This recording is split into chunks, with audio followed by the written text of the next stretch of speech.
ಪ್ರೀತಿಯ ಬಂಧುಗಳೇ ನಮಸ್ಕಾರ. ಇವತ್ತು ಬಹಳ ವಿಶೇಷವಾದ ದಿನ. ಎಲ್ಲರಿಗೂ ಆ ಕ್ರಿಸ್ತ ಒಳ್ಳೇದು ಮಾಡಲಿ ಮತ್ತು ಆ ದಿನದ ಶುಭಾಶಯಗಳನ್ನು ಕೋರ್ತಾ ಇವತ್ತು ಖಗ್ 11ಕ್ಕೆ ಹೋಗೋಣ. ಅದು ಖಗ್ 11 ಏನಾಗುತ್ತಂದರೆ, ಪರರ ದೂಡುವ ಮುನ್ನ ನಿನ್ನ ನೀ ಅರಿಯೋ, ನಿನ್ನ ದುರ್ಗುಣಗಳನ್ನು ದೂರ ಮಾಡಿ ವಿಶ್ವ ಬಾಂಧವನು ನೀ ಮೆರೆಯೋ, ಹರಿಯು ತಾ ಜೊತೆಗಿರುವ ವಿಷ್ಣುದಾಸ ಅಂತ. ಇಲ್ಲಿ ಕಗ್ಗ ಏನೇ ಇರಲಿ, ಅವನು ಅದರ ಭಾವಾರ್ಥ ಏನು ಹೇಳ್ತಾರೆ ಅಂದರೆ, ಪರರ ದೂರುವ ಮುನ್ನ. ಇವತ್ತು ಜಗತ್ತಿರೋದೇ ಹಿಂಗೆ. ಬರೆಯೋಕ್ಕೆ ವೇದ ಹೇಳೋಕ್ಕೆ ಚಂದ, ಆದರೆ ಮೊದಲು ನಮ್ಮನ್ನು ನಾವು ಸರಿ ಮಾಡ್ಕೊಂಡಿದ್ದೀವ?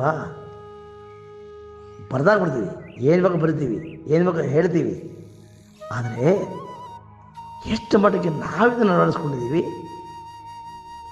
ನಮ್ಮ ಸ್ವಭಾವನೇ ಅದು ತಾನೆ, ಬರೇ ಬೇರೆಯವರನ್ನು ಬೈಯೋದು. ಪರರ ದೂಡುವ ಮುನ್ನ ನಿನ್ನ ನೀ ತಿಳಿಯೋ. ಅಲ್ಲ ಸರ್, ಕಲಿಯುವುದರಲ್ಲಿ ನನ್ನನ್ನು ನಾನು ತಿಳ್ಕೊಳ್ಳೋ ಶಕ್ತಿ ನನಗಿದ್ದು, ನಾನೇ ಯಾಕೆ ಹಿಂಗೆ ಇರ್ತಾ ಇದ್ದೆ? ಆದರೂ ಕೂಡ ಕವಿ ಆಶಯ ಏನು ಅಂದರೆ, ಸ್ವಲ್ಪವಾದರೂ ಪ್ರಯತ್ನ ಮಾಡ್ರಪ್ಪ, ಆಗಲ್ಲ ಅಂತ ಗೊತ್ತು ನನಗೆ, ಪ್ರಯತ್ನ ಮಾಡಿ. ಕೆಡುಕರನ್ನು ನಾ ಹುಡುಕುತ್ತಾ ಹೊರಟೆ, ಕೆಡುಕರಾರೂ ಸಿಗಲಿಲ್ಲ, ನನ್ನಯ ಮನವನ್ನು ನಾನೇ ನೋಡೆ, ನನಗಿಂತ ಕೆಡುಕರಿಲ್ಲ ಅಂತ. ಹಾಗಾಗಿ ಏನಾಗುತ್ತೆ, ಪರರ ದೂಡುವ ಮುನ್ನ ನಿನ್ನ ನೀ ತಿಳಿಯೋ. ಮೊದಲು ನಾವೆಷ್ಟು ಪರ್ಫೆಕ್ಟ್ ಆಗಿದ್ದೀವಿ. ಅಪ್ಪ ಮಗನಿಗೆ ಹೇಳ್ತದೆ, ಈ ನೋಡೋ ಅಲ್ಲೋ ಒಂದು ಬೀಡಿ ತೊಗೊಂಬರೋ ಆ ಕಾಲ ಹೇಳ್ತಾಯಿದ್ರು. ಮಗ ದಿನ ಹೋಗೋದು, ಅಪ್ಪ ಜೊತೆ ಕೂಡ ಮಾಡ್ತಾಯಿದ್ದ. ಒಮ್ಮೆ ಅಪ್ಪ ಮಗನಿಗೆ ಏನು ಅನಿಸ್ತು ಅಂದರೆ, ಅಪ್ಪ ದಿನ ತರಿಸ್ತಾರೆ, ಹೇಗಿರ್ತು ನೋಡಬೇಕಲ್ಲ ಅಂತ.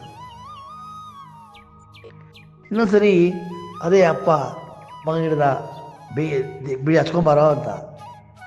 ಪಾಪ ಅವನು ಹಚ್ಕೊಂಬರ್ತಿದ್ರೆ ಹಾಲ್ದು ಒಳಗೆ ಬಂದ, ಅದು ಹಾಳೋಗ್ಬಿಡ್ತು. ತಿರ್ಗಾ ಹೊಡೆದ, ತಿರ್ಗಾ ಹಚ್ಕೊಂಬರ್ದ, ತಿರ್ಗಾ ಸಿಟ್ಬಿಡ್ತು ಅವ್ರಿಗೆ. ಏನು ಮಾಡ್ದ, ಒಂದು ಅಷ್ಟು ಬೆಂಕಿ ಬಡಂತ ತಗೊಂಡ್ಬಿಟ್ಟಂತೆ. ಇವತ್ತು ನಾವು ನೋಡ್ತಾ ಇದ್ದೀವಿ, ಸುಮಾರು ಜನ ತಂದೆ ತಾಯಿಯರು ತಮ್ಮ ದುರ್ಗುಣಗಳನ್ನೆಲ್ಲ ಮಕ್ಕಳ ಮುಂದೆ ಪ್ರದರ್ಶನ ಮಾಡಿದಾಗ ಮಕ್ಕಳು ಕೂಡ ಅದನ್ನು ಪಾಲಿಸಲ್ಲ ಅಂತಿಲ್ಲ. ಒಂದು ಸತ್ಯ ಗೊತ್ತಿರಲಿ ಬಂಧುಗಳೇ, ನಮ್ಮ ಮಾತನ್ನು ಯಾರು ಕೇಳಲ್ಲ. ಇವತ್ತು ನಾವು ಹೇಗೆ ನಡ್ಕೋತೀವಿ, ನಮ್ಮ ನಡವಳಿಕೆಯನ್ನೆಲ್ಲರೂ ಪಾಲಿಸ್ತಾರೆ ವಿನಃ ನಮ್ಮ ಮಾತನ್ನು ಯಾವನು ಕೇಳೋದು, ನಮ್ಮ ಭ್ರಮೆ ಅದು.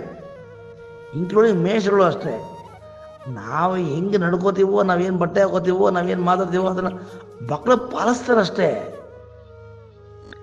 ಆ ಮಕ್ಕಳು ಆದೇಶ ಮಾಡಿದ್ರೆ ಯಾವ ಮಕ್ಕಳು ಕೇಳಲಾಗತ್ತು. ಆದರೂ ಕವಿ ಆದೇಶ ಅಂದರೆ, ನಿನ್ನ ದುರ್ಗುಣಗಳನ್ನು ದೂರ ದೂಡಿ, ಕೋಪ, ತಾಪ, ದ್ವೇಷ, ಹೊಟ್ಟೆಗೀಚು ದೂರ ಮಾಡಪ್ಪ. ವಿಶ್ವ ಬಾಂಧವನಾಗಿ ನೀ ಮೆರೆಯೋ, ಎಲ್ಲರಿಗೂ ಬೇಕಾದವನಾಗಪ್ಪ.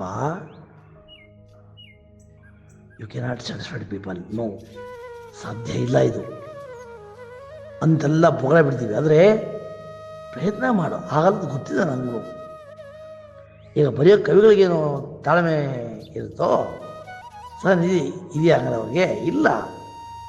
ಆದರೆ ಮಾಡಪ್ಪ. ಅವರೆಲ್ಲ ಬಿಟ್ಬಿಟ್ಟಿದಾರಾ? ಬಿಟ್ಟಿಲ್ಲ. ನಾನು ಪ್ರಯತ್ನ ಮಾಡ್ತೀನಿ, ನೀನು ಮಾಡಿ, ಪ್ರಯತ್ನ ಮಾಡಿ, ಎಲ್ಲರೂ ಪ್ರಯತ್ನ ಮಾಡೋಣ. ಹರಿಯುತ್ತ ಜೊತೆಗಿರುವ ವಿಷ್ಣುದಾಸ. ಭಗವಂತನ ಕೃಪೆ ನಮ್ಮೇನೊಂದು ಇತ್ತು ಅಂದರೆ ಎಲ್ಲ ಆಗುತ್ತೆ. ಯಾಕಾಗಲ್ಲ? ಒಮ್ಮೆ ಗಾಂಧೀಜಿಯವರು ಏನು ಮಾಡ್ತಾರೆ, ಅವರು ಒಂದು ನಿಧಿ ಸ್ಥಾಪನೆ ಮಾಡಿರ್ತಾರೆ. ಎಲ್ಲ ಊರುಗಳಿಗೆ ಹೋಗಿ ನಿಧಿ ಸಂಗ್ರಹ ಮಾಡಿ ಚಳುವಳಿಗೆ ಬೇಕಾದಂಥ ವ್ಯವಸ್ಥೆ ಮಾಡ್ಕೋತಾ ಇರ್ತಾರೆ. ಒಂದು ಊರಿಗೆ ಬರ್ತಾರೆ ಸರ್. ಆ ಊರಿಗೆ ಬಂದರೆ ಅವರಲ್ಲಿ ಎಲ್ಲರೂ ಅವ್ರಿಗೇನು ಬೇಕಾದ ಗಂಜಿ ಹಣ ಬೇಕಾದ್ರೆ ಹಣ ಕೊಡ್ತಾರೆ, ದವಸ ಧಾನ್ಯ. ಅವ್ರು ಏನೂ ಬೇಡ ಅಂತಿಲ್ಲ. ನಿಮ್ಗೆ ಗೊತ್ತಿರಲಿ, ಗಾಂಧೀಜಿ ಎಷ್ಟು ಪ್ರಾಮಾಣಿಕವಾಗಿದ್ದರು ಅಂದರೆ, ಅಲ್ಲ ಇವತ್ತು ನಾವು ಅವ್ರ ಬಗ್ಗೆ ಏನೋ ಮಾತಾಡ್ತೀವಿ, ನಾನು ಅದೆಲ್ಲ ಮಾತಾಡಕ್ಕೆ ಹೋಗಲ್ಲ. ವಿಷಯ ಪ್ರಸ್ತಾಪ ಮಾಡಿದ್ರೆ ಹೆಂಗೆ ಅಂದರೆ, ಒಮ್ಮೆ ಗಾಂಧೀಜಿಯವರು ಆಶ್ರಮದಲ್ಲಿ ಇರಲಿಲ್ವಂತೆ. ಯಾರೋ ಬಂದರು, ₹2 ಕೊಟ್ಟು ಹೊಟ್ಟೋದ್ರು, ಇದು ಗಾಂಧೀಜಿ ಕೊಟ್ಬಿಡಿ ಅಂತ. ಆಕೆ ಕಸ್ತೂರಿಬಾ ಅಕಸ್ಮಾತ್ ಅದನ್ನು ಪಾಪ ಆಕೆ ಅದನ್ನು ಅಲ್ಲಿ ಹಾಕೊಂಡು ಮರ್ತೋಗ್ಬಿಟ್ಟು ಆ ಡಬ್ಬದಲ್ಲಿ. ಅಷ್ಟೇ ಅದು ಹೆಂಗೆ ಅಷ್ಟಕ್ಕೆ ಸುಮ್ಮನೆ ಆಗಿಲ್ಲ ಪಾಪ ಆಕೆ. ನೆಕ್ಸ್ಟ್ ಗಾಂಧೀಜಿಯವರು ಬಂದರು, ಅವ್ರಿಗೆ ಪಾಪ ಆಕೆ ವಿಚಾರ ಹೇಳಿದ್ರು, ಈಗ ಆಗಿತ್ತು, ಮರ್ತೋಗ್ಬಿಟ್ಟು ನನಗೆ ಹಾಕೋದು, ಕ್ಷಮಿಸ್ಬಿಡಿ ಅಂತ ಕೊಟ್ಟು ಸುಮ್ಮನೆ ತಗೊಳ್ಳಿಲ್ಲ. ಅದಕ್ಕೆ ಶಿಕ್ಷೆ ಆಗಬೇಕು. ಅವರದಕ್ಕೆ ಒಂದಿನ ಉಪವಾಸ ಸತ್ಯಾಗ್ರಹ ಮಾಡಬೇಕು, ಕೋಪ ಮಾಡ್ಕೋಬೇಕು. ಇಂಥ ಗಾಂಧೀಜಿಗೆ ಆ ನಿಧಿ ಸಂಗ್ರಹ ಮಾಡ್ತಾ ಇದ್ರಲ್ಲ, ಆ ಟೈಮಲ್ಲಿ ಏನಾಯಿತು ಅಂದರೆ, ಯಾರೋ ಒಬ್ಬರು ಒಂದು ಕುಟುಂಬ, ಒಂದು ಪುಟ್ಟ ಮಗು ಬಂತು. ಗಾಂಧೀಜಿ ನೋಡ್ತು, ಬಾಪು ತಗೊಳ್ಳಿ ಅಂತ ಹೇಳಿದರೆ ಆ ಮಗು ಕೈಲಿದ್ದಂತಹ ಬಂಗಾರದ ಓಲೆ, ಬಳೆ, ಸರ ಇಷ್ಟು ಕೊಟ್ಬಿಡ್ತು. ಬಾಪು ಕೇಳಿದ್ರು, ಅಮ್ಮ ಇದು ನಿಮ್ಮ ಮನೆಯಲ್ಲಿ ಹೇಳಿದೆಯಾ ಅಂತ ಕೇಳಿದ್ರು. ಸಭೆಯಲ್ಲಿ ಹೇಳಿದ್ರು, ಹೌದಪ್ಪ. ಆ ಮಗು ಕೌಮುದಿ ಅಂತ. ಹೌದು ಬಾಪು ಹೇಳಿದ್ದೀನಿ, ನೋಡಿ ನಮ್ಮ ತಂದೆ ತಾಯಿಗಳು ಬಂದಿದ್ದಾರೆ, ನಾನು ಕಳ್ತನ ಮಾಡ್ತಾ ಇಲ್ಲ, ಪ್ರಾಮಾಣಿಕ ಕೊಡ್ತಾ ಇದ್ದೀನಿ ನೋಡಿ ಅಂತ ಹೇಳಿ ಕೊಟ್ಟಂತೆ ಆಕೆ. ಆಗ ಅವ್ರು ಕೇಳಿದ್ರು, ಮತ್ತು ಇದು ನೀನು ಹಾಕ್ಕೊಳ್ಳಲು ಬಳೆ ಇಲ್ಲ. ಬಾಪು, ಭಾರತದ ಸ್ವತಂತ್ರ ದೊರಕೋದಲ್ಲದೆ ಸಿಗಲಿಲ್ಲ ಅಂದರೆ ಯಾವ ಕಾರಣಕ್ಕೂ ನನ್ನ ಮತ್ತು ಅದನ್ನು ಜೀವನದಲ್ಲಿ ಹಾಕ್ಕೊಳ್ಳಲ್ಲ ಅನ್ನೋಕ್ಕೆ ಸಭೆಯಲ್ಲಿ ಪ್ರಮಾಣ ಮಾಡುತ್ತಂತೆ. ಇಂಥವರೆಲ್ಲ ನಮ್ಗೆ ಆದರ್ಶ ಆಗಲ್ವಾ? ಅಲ್ರಿ, ಆ ಮಗುವನ್ನೇ ಕೊಟ್ಟಿರ್ಬೇಕಾದ್ರೆ ನಮ್ಗೆ ಯಾವ ಮಹಾ ಅದು ಖಂಡಿತ ಆಗತ್ತೆ. ಪ್ರಯತ್ನ ಮಾಡಬೇಕಷ್ಟೆ. ಪ್ರಯತ್ನ ಮಾಡಿದ್ರೆ ಆಗದೇ ಇರೋದು ಯಾವುದಿಲ್ಲ ಜೀವನದಲ್ಲಿ. ಆದರೆ ಒಂದು ಗೊತ್ತಿರಬೇಕು, ಇಲ್ಲಿ ಕವಿ ಬಹಳ ಸ್ಪಷ್ಟವಾಗಿ ಹೇಳ್ತಾ ಇದೆ, ಪರರ ದೂರುವ ಮುನ್ನ ನಿನ್ನ ನೀ ತಿಳಿಯ ಫಸ್ಟು, ಮೊದಲು ನಿನ್ನ ನೀ ಅರ್ಥ ಮಾಡ್ಕೊಳಯ್ಯ, ಆಮೇಲೆ ಬೇರೆ ಹೇಳುವಂತೆ. ದುರ್ಗುಣಗಳು ದೂರ ದೂಡಿ ತಳ್ಳಿ ಬಿಟ್ಬಿಡು, ವಿಶ್ವ ಬಾಂಧವನಾಗಿ ಮೆರೆಯೋ. ಗೊತ್ತಿರಲಿ, ಹುಟ್ಟಿದಾಗ ನಮಗೆ ಹೆಸರು ಇರಲ್ಲ, ಉಸಿರು ಇರುತ್ತೆ. ಜನ ಎಲ್ಲ ನಗ್ತಾ ಇರ್ತಾರೆ, ನಾನೊಬ್ಬ ಅಳ್ತಾ ಇರ್ತೀನಿ. ಸತ್ತಾಗ ಉಸಿರು ಇರಲ್ಲ, ಹೆಸರು ಇರುತ್ತೆ, ನಾನೊಬ್ಬ ನಗ್ತಾ ಇರ್ತೀನಿ, ಜನ ಎಲ್ಲ ಅಳ್ತಾ ಇರ್ತಾರೆ. ಹೆಜ್ಜೆ ಗುರುತನ್ನು ಮೂಡಿಸಿ ಹೋಗಬೇಕು. ಹಂಗಾಗಬೇಕು ಅಂದರೆ ಮೊದಲು ನಾವು ನಮ್ಮಲ್ಲಿರ್ತಕ್ಕಂಥದ್ದು ಯಾರ ದೋಷಗಳೆಷ್ಟು ನನಗೇಕೆ ಬೇಕು, ನನ್ನ ದೋಷವ ತಿದ್ದಿನಿ ಸಲಹ ಬೇಕು ಅಂತ ಪ್ರಾರ್ಥನೆ ಮಾಡಬೇಕಂತೆ. ಪಾಪಿಗಳನ್ನು ಧರಿಪ ನೀ ದಯಾ ಸಿಂಧು, ನೀ ನಿನಗೆ ಕರುಣೆ ಆ ಕೃಪೆಯ ಬಿಂದು ಅಂತ ಕೇಳಬೇಕಂತೆ ತಾಯಿಯನ್ನು. ಹಾಗೆ ಮಾಡಿದ್ರೆ ಖಂಡಿತ ಹಾಗೆ ಆಗತ್ತೆ.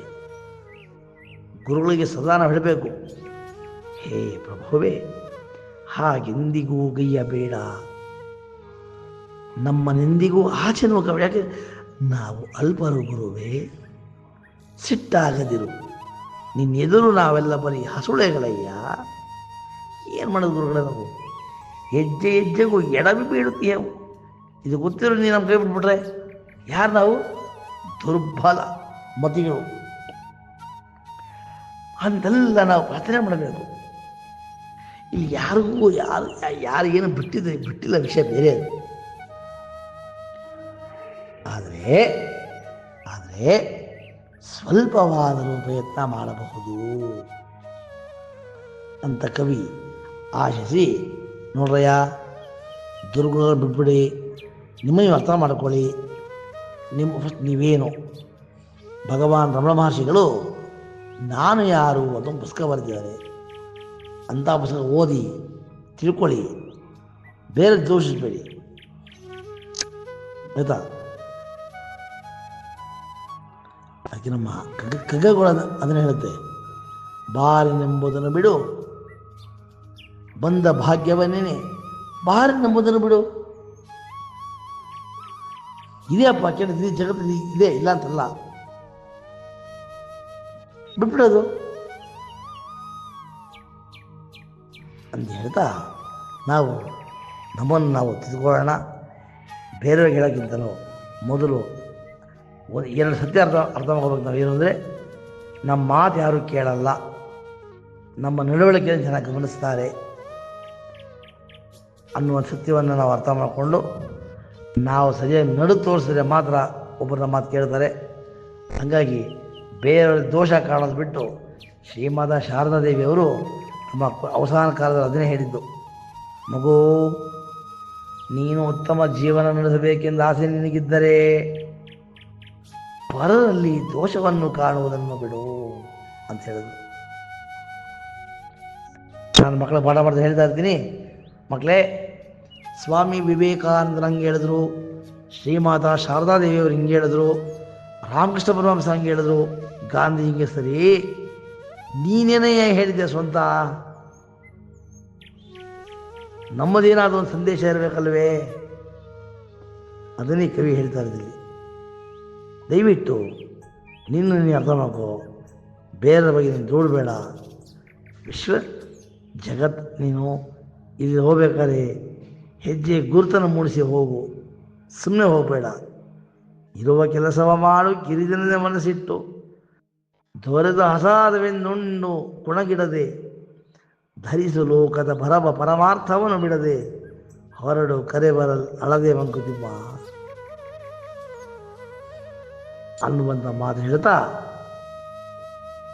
ನಾವೆಲ್ಲರೂ ಅದನ್ನು ಪಾಲಿಸೋಣ ಅಂಥೇಳಿ ಈ ಮಾತು ಮುಗಿಸ್ತೇನೆ. ನಮಸ್ಕಾರ.